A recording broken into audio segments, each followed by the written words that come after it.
Family the paradise എന്നുള്ള നമ്മുടെ YouTube ചാനലിന്റെ വിജയകരമായ കുടുംബജീവിതത്തിന്റെ തലക്കെട്ടിൽ അതിന്റെ 80ാമത് എപ്പിസോഡിലേക്ക് നിങ്ങളെ എല്ലാവരെയും ഹൃദയപുരസ്സരം സ്വാഗതം ചെയ്യുന്നു.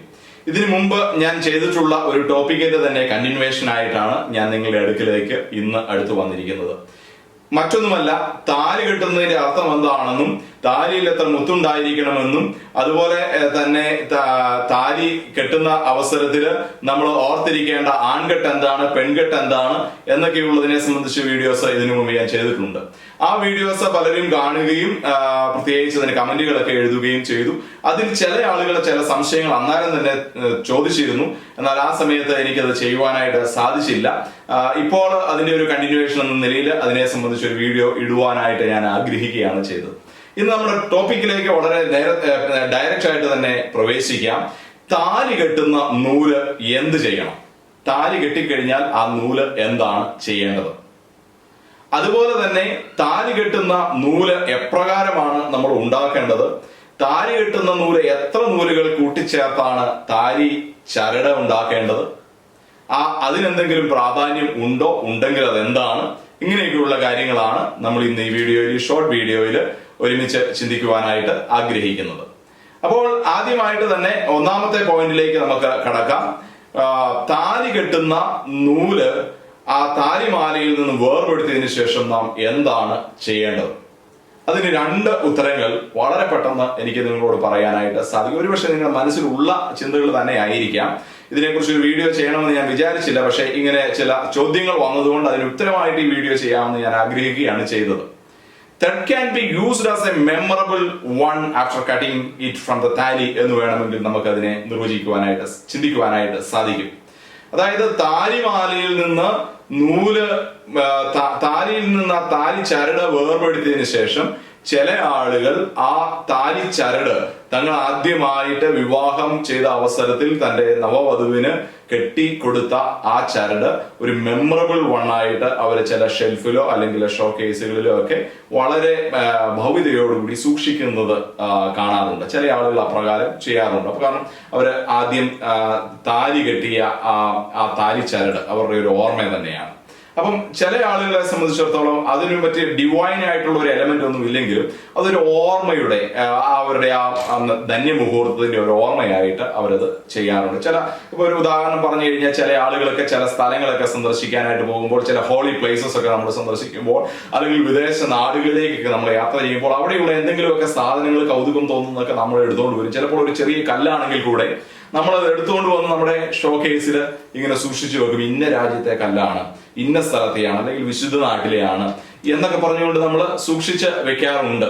അപ്പം എന്ന് പറയുന്നത് പോലെയുള്ള ഹാബിറ്റ്സ് ഉള്ള ആളുകളെ സംബന്ധിച്ചിടത്തോളം ഇത് വളരെ പ്രധാനപ്പെട്ട ഒരു എലമെന്റ് ആയിട്ട് എനിക്ക് തോന്നിയിട്ടുണ്ട്. അപ്പം നിങ്ങൾക്ക് വേണമെങ്കിൽ അതൊരു മെമ്മോറിയൽ, ഒരു മെമ്മറബിൾ വൺ ആയിട്ട് സൂക്ഷിച്ചു വെക്കുവാനായിട്ട് ഇടയായി തീരും. ഇനി അതല്ലെങ്കിൽ രണ്ടാമത്തെ ചോയ്സ് എന്ന് പറയുന്നത്, ഒരുപക്ഷെ ചില ആളുകൾക്ക് അത് ബുദ്ധിമുട്ടുള്ള കാര്യമായിരിക്കാം. പക്ഷെ ചിലപ്പോൾ ചില ആളുകൾ പയ്യെ അത് നശിപ്പിച്ച് കളയായിരിക്കാം. Throw it out, just throw it out to the basket, waste ബാസ്കറ്റിലേക്ക് അത് ഇട്ട് കളയുക, അല്ലെങ്കിൽ പിന്നെ അതിന്റെ പ്രസക്തിയില്ല എന്ന് ചിന്തിക്കുന്ന ആളുകളെയും നമുക്ക് കാണുവാനായിട്ട് സാധിക്കും. രണ്ടും തെറ്റാണ് എന്ന് ഒരിക്കലും ഞാൻ പറയുവാനായിട്ട് ആളല്ല. രണ്ടും ശരി തന്നെയാണ്. 2 രീതിയിലും നമുക്കിതിനെ അപ്രോച്ച് ചെയ്യുവാനായിട്ട് സാധിക്കും. അത് ഓരോ ആളുകളുടെ മനോഭാവം പോലെ. ഈ താലിച്ചരടിന് മറ്റു പ്രത്യേകതകളൊന്നുമില്ല. താലിക്കാണ് പ്രത്യേകതകളും പവിത്രതയും ഒക്കെ നമ്മൾ കൽപ്പിക്കുന്നത്. ഇത് ഒരു ഉപാധി എന്ന് മാത്രമാണ് നമ്മൾ ഇതിനെ കാണുന്നത്. പക്ഷെ ചില ആളുകൾ തങ്ങൾക്ക് കിട്ടുന്ന വളരെ പ്രഷ്യസ് ആയിട്ടുള്ള സാധനങ്ങൾ സൂക്ഷിച്ചു വെക്കുന്ന ഹാബിറ്റ് ഉള്ളവരാണെങ്കിൽ അവർക്ക് വളരെ വിലപ്പെട്ടതാണ്. ചില ആളുകളെ സംബന്ധിച്ചിടത്തോളം കുഞ്ഞു ഇങ്ങനെയുള്ള കാര്യങ്ങൾ നോക്കാത്തവരാണെങ്കിൽ they can throw it out. അപ്പോൾ അത് രണ്ടും ആപ്ലിക്കബിൾ ആയിട്ടുള്ള കാര്യമാണ്. അതിൽ നമുക്ക് മറ്റ് വലിയ തിയോളജി ഒന്നും കൊണ്ടുവരേണ്ടുന്ന കാര്യമില്ല എന്നാണ് എനിക്ക് നിങ്ങളോട് പറയാനായിട്ട് ഉള്ളത്. പിന്നെ രണ്ടാമതായിട്ട് നമുക്ക് മനസ്സിലാക്കുവാനായിട്ട് സാധിക്കുന്നത് how to make this thread and join together എന്നുള്ളതാണ്. എങ്ങനെയാണ് ഈ താലി ചരട് ഉണ്ടാക്കുകയും അത് യോജിപ്പിക്കുകയും ചെയ്യുക എന്നുള്ള ഒരു ചോദ്യമായിട്ട് വന്നിട്ടുള്ളതാണ്. അപ്പം അതില് എനിക്ക് നിങ്ങളോട് പറയാനായിട്ടുള്ള കോമൺ ആയിട്ടുള്ള പ്രാക്ടീസ് അനുസരിച്ച് പണ്ട് മുതലേ നമ്മുടെ ഈ വിവാഹങ്ങളൊക്കെ നമ്മൾ കാണുന്നത് മന്ത്രകോടിയിൽ നിന്ന് നൂല്, പ്രത്യേകിച്ച് 7 നൂലുകൾ എടുത്ത്, അത് വൈകുന്നേരം വലിയ പണിയാണ്. മന്ത്രകോടിയിൽ നിന്ന് 7 നൂലുകൾ വലിച്ചെടുക്കുക ഒക്കെ എന്നുള്ളത് വലിയൊരു പണി തന്നെയാണ്. അപ്പം നമ്മുടെ മുതിർന്ന ആളുകളൊക്കെ ഭവനത്തിൽ അത് ചെയ്യും. കെട്ട് പഠിപ്പിക്കും, ആൺകെട്ട് പഠിപ്പിക്കും, പെൺകെട്ട് പഠിപ്പിക്കും, ഇതൊക്കെ ഉണ്ട്. അപ്പം ഈ 7 നൂലുകൾ വലിച്ച് എടുത്തതിന് ശേഷം അതിനെ യോജിപ്പിച്ച് ഒന്നാക്കി ഈ താലി അതിന്റെ അകത്തൂടെ, ആ നൂലിന്റെ അകത്തൂടെ കയറ്റിയിട്ട് മന്ത്രകോടിയിൽ ഈ താലി ചരടോടുകൂടിയുള്ള താലിയും അതുപോലെ വിവാഹ മോതിരങ്ങളും മന്ത്രകോടിയും ഒരുമിച്ച് വെച്ച് കവർ ചെയ്തിട്ടാണ് പുരുഷൻ പുരോഹിതന്റെ കയ്യിലേക്ക് കൊടുക്കുകയും പുരോഹിതൻ അത് വാഴ്ത്തി തിരികെ നമുക്ക് നൽകി നമ്മളത് നമ്മുടെ വധുവിന് സമ്മാനിക്കുകയും ചെയ്യുന്ന ഒരു രീതിയാണ് നമ്മുടെ വിവാഹത്തിൽ ഉള്ളത്. അപ്പോൾ അതുകൊണ്ട് തന്നെ മന്ത്രകോടിയിൽ നിന്നാണ് ഈ ത്രെഡ് എടുക്കുന്നതായിട്ട് നമ്മൾ പ്രാക്ടീസ് ചെയ്ത് കൊണ്ടിരിക്കുന്ന ഒരു രീതി അത് തന്നെയാണ്. ഇന്നത്തെ ഒരു സാഹചര്യത്തിൽ നോക്കിക്കഴിഞ്ഞാൽ ഇച്ചിരൂടെ സംസ്കാരങ്ങൾ വിപുലമായി കഴിഞ്ഞപ്പോൾ, വിപുലീകരിച്ചു കഴിഞ്ഞപ്പോഴത്തേക്കും ഇപ്പോൾ നമ്മൾ തുണിക്കടയിൽ തുണി എടുക്കാൻ പോകുമ്പോൾ തന്നെ എല്ലാം റെഡിമെയ്ഡ് ആയിട്ട് അവൈലബിൾ ആണ്. നമ്മൾ എടുക്കുന്ന മന്ത്രകോടിയിൽ നിന്ന് അവര് തന്നെ കൃത്യമായിട്ട് ഈ നൂലൊക്കെ താലിക്ക് വേണ്ടിയിട്ടുള്ള നൂലെന്നും പറഞ്ഞ് അവര് തന്നെ എടുത്തു തരുന്ന രീതികളുണ്ട്. എന്നാലും നമ്മളത് മനസ്സിലാക്കണം. അപ്പൊ അങ്ങനെയാണ് നമുക്ക് ഈ ചരട് കിട്ടുന്നത്. അത് നമ്മൾ കിട്ടിക്കഴിഞ്ഞാൽ അത് യോജിപ്പിക്കുക എന്നുള്ളത് വളരെ പ്രധാനപ്പെട്ട കാര്യമാണ്. ചില ആളുകൾ ഇത് യോജിപ്പിക്കാറില്ല. കല്യാണത്തിന്റെയൊക്കെ തിരക്കിന്റെ ഇടയ്ക്ക് ഈ നൂലുകളൊക്കെ കൂടെ എല്ലാം കൂടെ കൂട്ടിമറിഞ്ഞ് വലിയൊരു പ്രശ്നമായിട്ട് പുരോഹിതന്മാർക്കും കെട്ടുന്ന ചെറുക്കനുമൊക്കെ തീരാറുണ്ട്. അങ്ങനെ ഇനി അഥവാ നൂലിൽ നിന്ന് താലി എങ്ങാനും ആ സമയത്ത് താഴെ വീഴുകയോ അല്ലെങ്കിൽ ഒരു പ്രാവശ്യം കെട്ടുമ്പോൾ എന്തെങ്കിലും പ്രശ്നങ്ങൾ വന്നാൽ വലിയ ദോഷമാണ് എന്നൊക്കെ നമ്മൾ അതിനെ വ്യാഖ്യാനിക്കാറുണ്ട്. ഇത് ദോഷമൊന്നുമല്ല. നമ്മളിത് ചെയ്യേണ്ട കാര്യങ്ങൾ ചെയ്യേണ്ടതുപോലെ ചെയ്യാതെ വന്നതിലുള്ള ഒരു ഭവിഷ്യത്ത് മാത്രമാണ്. അതുകൊണ്ട് വലിയ ദോഷങ്ങളൊന്നും വിവാഹ ജീവിതത്തിൽ സംഭവിക്കാനൊന്നും ഇല്ല.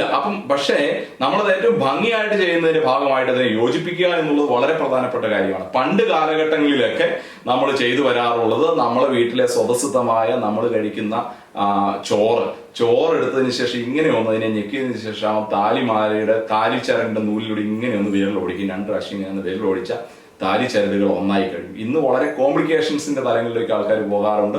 ചില ആളുകൾ ഒത്തിരി പശയൊക്കെ അതിലേക്ക് വാരി തേച്ചതിന് ശേഷം പിറ്റേ ദിവസം രാവിലെ നോക്കുമ്പോൾ വളരെ സ്റ്റിഫായിട്ട് ഇങ്ങനെ ഇരിക്കുന്നത് കാണാം. നമ്മൾ തുണിയൊക്കെ ഇങ്ങനെ മുക്കി എടുത്ത് വടി പോലെ ഇരിക്കുന്ന തുണികളൊക്കെ ഉണ്ടല്ലോ. അപ്പൊ അതുപോലെ പശയൊന്നും കൂടിയിട്ട് ഇങ്ങനെ സ്റ്റിഫായിട്ടിരിക്കും. ചിലപ്പോൾ ഈ താലിച്ചെറ ഒടിഞ്ഞു പോകാനും സാധ്യതയുണ്ട്. അങ്ങനെയുള്ള കാര്യങ്ങളൊക്കെ ഇന്ന് കാണാൻ സാധിക്കും. പക്ഷെ ഇത് ഓർത്തിരിക്കേണ്ടത് ഇത്ര മാത്രം, ഏത് പശ കൊണ്ട് ഒട്ടിച്ചാലും എന്ത് ചെയ്താലും, ഇനി ചോറ് കൊണ്ട് ഒട്ടിച്ചെന്ന് പറഞ്ഞാലും അല്ലെങ്കിൽ കഞ്ഞിവെള്ളം കൊണ്ടാണ് എന്താണെന്ന് പറഞ്ഞാലും അത് ഒരു മയമായിട്ട് നിങ്ങളുടെ അല്ലെങ്കിൽ വരന് അത് കെട്ടുവാനായിട്ട് വളരെ ഫ്ലെക്സിബിൾ ആയിട്ടുള്ള രീതിയിൽ വേണം അത് ചെയ്യുവാനായിട്ട്. അപ്പൊ വളരെ ഭംഗിയായിട്ട്, അല്ലെങ്കിൽ ഈ വീഡിയോ കണ്ണുകളും എല്ലാവരും തുറച്ചു നോക്കി നിൽക്കുമ്പോഴത്തേക്ക് ഒന്നാമത്തെ ടെൻഷനാണ്. അതിൻ്റെ ഇടയ്ക്ക് ഇത് ചിലപ്പോൾ ഒടിഞ്ഞു പോകും അല്ലെങ്കിൽ വഴുതി പോകും, അങ്ങനെയൊക്കെയുള്ള സാധ്യതകളുണ്ട്. അപ്പൊ അത് ഒഴിവാക്കുവാൻ വേണ്ടി ഒരുമിച്ച് ആക്കുവാനായിട്ട് ഈ 2 രീതിയിൽ നമുക്കതിനെ ഒരുമിച്ച് ആക്കുവാനായിട്ട് സാധിക്കും. മൂന്നാമതായിട്ട് അവസാനമായിട്ട് ഈ താലിയുമായിട്ട് ബന്ധപ്പെടുത്തി എനിക്ക് നിങ്ങളോട് പറയാനായിട്ടുള്ള അവസാനത്തെ ഒരു കാര്യം എന്ന് പറഞ്ഞാൽ, ഇതും ചോദ്യമായിട്ട് വന്നതാണ്, ദ നമ്പർ ഓഫ് ത്രെഡ്സ്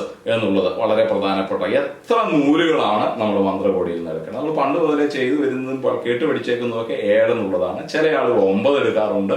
അതും നമുക്ക് സാധാരണയായിട്ട് കാണുന്ന ഒരു രീതിയാണ്. ഇതിന് എന്തെങ്കിലും അർത്ഥമുണ്ടോ? ഈ 7 എടുക്കുന്നുണ്ടോ 9 എടുക്കുന്നുണ്ടോ എന്തെങ്കിലും അർത്ഥമുണ്ടോ? പ്രത്യേകിച്ച് നമുക്ക് ഒരു വാക്കി പറഞ്ഞു കഴിഞ്ഞാൽ, നമുക്ക് താലിമാലയിലെ മുത്തുകൾക്കൊക്കെ നമ്മൾ ഓരോ അർത്ഥങ്ങളൊക്കെ കാണുകയും വ്യാഖ്യാനിക്കുകയും അതിനെ ഇന്റർപ്രറ്റ് ചെയ്യുകയൊക്കെ ചെയ്തിട്ടുണ്ട്. ഇതിനു മുമ്പുള്ള വീഡിയോ നമുക്ക് അത് കാണാവുന്നതാണ്. എന്നാൽ ഈ താലി ചരടില് പ്രത്യേകിച്ച് അർത്ഥങ്ങളൊന്നും നമുക്ക് അങ്ങനെ പറയാനായിട്ടില്ല. നമുക്ക് ഇത് പിടിച്ചു കെട്ടുവാൻ ഒരു നൂല് കൊണ്ട് ഏതൊക്കെയായാലും ഇത് കെട്ടി ഒപ്പിക്കാനായിട്ട് പറ്റത്തില്ല. അപ്പൊ അതുകൊണ്ട് പിടിക്കാനായിട്ട് ഒരു കട്ടി ഉണ്ടായിരിക്കണം, ഒരു തിക്നെസ് ഉണ്ടായിരിക്കണം.